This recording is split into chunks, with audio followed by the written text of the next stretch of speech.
O que nós estamos debatendo aqui é o aumento, sim, do salário do prefeito, do salário do vice-prefeito, e que nós apresentamos emenda lá em fevereiro. E aí ficou parado até agora. Não andou nas comissões, e que a gente sabe que dá para guardar um pouco e não tem problema. Geralmente, quando nós apresentamos uma emenda e o projeto volta para a CJ, tem o prazo de 14 dias para retornar para essa tribuna, e não retornou. Está retornando agora, hoje, depois que se acalmou bastante o debate relacionado àquele aumento que foi dado aos atuais secretários, a 36% ou 37%, que já haviam recebido no início do ano, passou aí de 11 mil para 15 mil reais o salário dos atuais secretários, que inclusive teve vereador aqui que citou uma palavra que eu não quero citar, que ficou preocupante até hoje. E que nós precisamos fazer os levantamentos bem certinho, se caso aquilo não se confirme ou se vai se confirmar. Se vai se confirmar. Que é preocupante. Então é isso que nós estamos debatendo. Estamos debatendo o aumento de 2 entes públicos que vão ser eleitos na eleição e que terão que depois receber esse salário. E os secretários também. Precisamos sim olhar para o conjunto dos servidores e das servidoras públicos para que a gente possa realmente dizer se dá para não dar aumento de salário para a classe. Nós estamos, na nossa emenda, dando o aumento da inflação. Aqui está se dando, na outra emenda, o ganho real. É o fim do mundo se aprovar isso aqui. A pergunta, saindo das eleições para o prefeito Santa Rosa, o prefeito Orlando ganha essa eleição, ele não pode mandar um projeto para a Câmara fazendo tudo isso? Pode ou não pode? Então, está resolvido o problema, o PT ganha e manda cancelar todos esses aumentos. Solução dos problemas.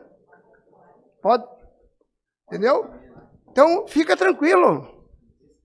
Você vai ganhar as eleições, está tranquilo. O povo vai eleger, então, de certo, o PT e daí está terminado o problema.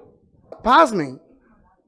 Presidente, um cidadão fez 22 fotos de denúncia agora.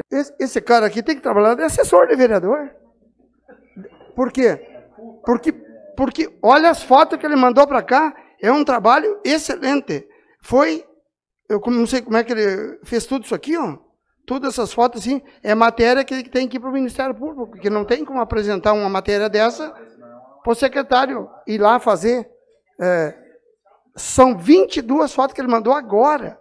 E são tudo matéria, por exemplo, assim, ó, boca de lobo entupida, boca de lobo que a água não entra, porque você sabe que a água não é super inteligente, ela não tem como chegar no boca de lobo e dizer, eu vou dar uma parada, vou fazer uma curvinha e vou entrar nesse boca de lobo. É incrível as denúncias, eu quero agradecer esse cidadão aqui, não vou citar o nome dele, mas parabenizar ele pelas matérias e os outros que estão fazendo denúncias de obras que tem que acontecer, né? A nossa ex-secretária de Educação e professora, é assim que os professores ensinam, né? Denuncie. Tem problema? Denuncie. Na última sexta-feira, acompanhei atentamente a entrevista do nosso prefeito municipal, o qual ajudei a eleger, e me causou estranheza uma situação. Ele citou que tivemos superávit no primeiro ano de 50 milhões ou mais, no segundo 50 milhões ou mais, no terceiro 50 milhões ou mais, e no quarto provavelmente vai ser 50 milhões. Perfazendo um valor de mais de 200 milhões de reais de superávit, né?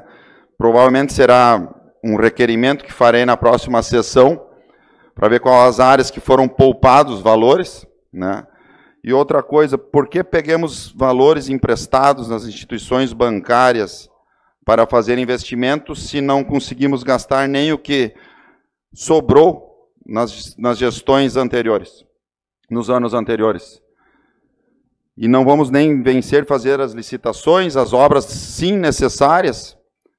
Então, provavelmente será matéria de discussão nessa casa, o que o prefeito acabou de falar.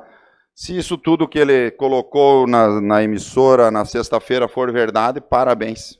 É um ótimo gestor, mas se não for, haverá cobranças e cobranças contundentes do vereador que vos fala. Hoje a sessão ela está bem, vamos dizer assim, emblemática.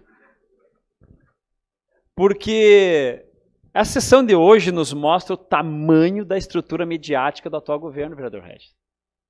Mostra o tamanho da estrutura midiática da atual gestão. Eu digo isso porque, ouvindo as propagandas e lendo as propagandas que estão nos rádios, lendo as que estão no jornal, ouvindo as que vêm pela rádio, olhando as que estão nas redes sociais, caraca, parece que tudo tá uma maravilha assim, tá um espetáculo. Tudo lindo. Olha só, a estrutura mediática. Mas a sessão de hoje desmancha isso.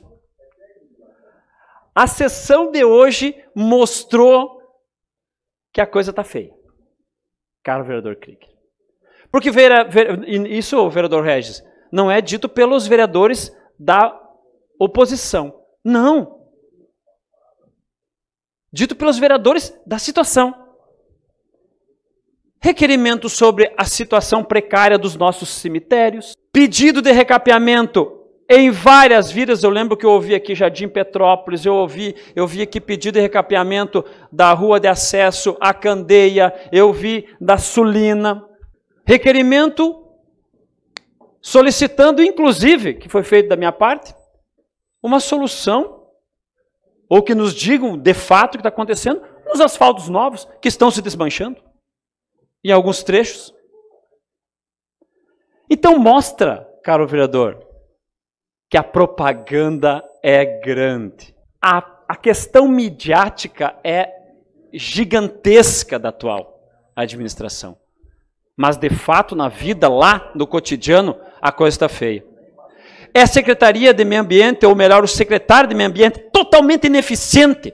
Vimos a partir do requerimento da vereadora Márcia, que nós tratamos, inclusive, em audiência aqui, que nada foi feito pelo secretário. Queremos saber sobre a fiscalização dos asfaltos que ainda estão em garantia e que estão se demolindo, como foi o caso do pedido de indicação do vereador Rufino, que solicitou o recapeamento, importante vereador. E a solução, inclusive, das questões onde estão sendo colocados lixos e olhando também para as populações ribeirinhas que estão sofrendo, e muito, aqui em Santa Rosa. A mídia é bem grande. Vereador Rodrigo, quando o senhor comentou do superávit aí do governo, eu fiquei pensando... o senhor comentou que escutou o prefeito falando, né? Então, se o senhor fizer esse requerimento, com certeza vou me associar, porque fiquei bem curiosa realmente desse valor. E se temos 200 milhões de superávit, né, e fizemos um empréstimo de 100 milhões, pagando juro com dinheiro em caixa, isso é inacreditável, né? Mas eu gostaria, então, de falar que esse dinheiro poderia ser muito bem investido à população ribeirinha, né? Porque que estão aí aguardando casas, inclusive hoje eu visitei alguns locais aí, e as pessoas me dizendo que foram sorteadas nesse último sorteio de 60 casas, mas estão na expectativa, porque ainda não sabem quando, né, isso vai acontecer. Inclusive, muitos moradores deixaram as suas casas. Tem casas vazias, né, porque realmente com essa última enchente o rio avançou, né, caíram os barrancos, e o rio está encostando nas casas. Eu fiquei bem assustada na auxiliadora ali. O rio está encostando no asfalto. Então, se der mais uma enchente, o asfalto vai. Então, assim, é bem urgente, realmente, uma providência, né, nesse sentido de retirar essas pessoas da beira do rio. Então, se o prefeito realmente tem esse dinheiro, esse superávit, e não conseguiu entregar nenhuma casa, né, porque nenhuma casa foi entregue, a não ser essas que o governo federal financiou, né, através do Minha Casa Minha Vida, Minha Casa Verde e Amarela. Mas casas providenciadas pelo governo municipal, que foram, né, grandes promessas de 1.000 casas em 4 anos, então, pelo menos, eu acredito que essas 60, talvez, ele poderia entregar. Mas eu acho muito difícil, então, que façamos uma força-tarefa, nós aqui da Câmara, e consigamos, então, pelo menos retirar essas pessoas que estão correndo risco de cair dentro do rio, e muitas estão pagando aluguel, saíram das suas casas, abandonaram de medo, de pânico, né? De cada chuva que chega aí, acontecer uma tragédia. Então, eu deixo aí essa manifestação para que o Executivo se solidarize a essas pessoas e talvez providencie as casas.